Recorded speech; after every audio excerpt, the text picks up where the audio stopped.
All right, welcome back. So in this lecture, we're going to talk about graphic and web workspace. So let's go over to Photoshop. If you're not already there, click on New, Create New.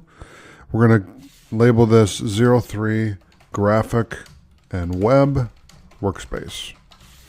I'm going to hit OK. And let's go to Window, go to Workspace, and click on Graphic and Web. And so you can see here we have our main toolbar on the left. And then on the right here, we have character, paragraph, glyphs, properties, libraries, layer comps, and then layers. And then here we have history, color, and swatches. Now we can expand this out so you can actually see the different tools here. And like I said in the previous lectures, I recommend getting another monitor if you can, so you can move these tools over to another monitor so you have the complete workspace here. Because essentially it looks like this when you do that. And then you'd have the tools over there. Now you would probably want to keep this tool bar in the same window because you're always using these tools, you know.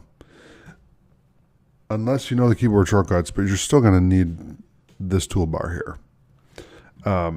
Okay, so that is the graphic and web workspace. Now, the one thing I want you to do before we go here is hit File and Save As. And we're going to save this as 03 Graphic and Web Workspace. Okay, so that's the graphic and web workspace. I'll see you in the next lecture. Thanks for watching.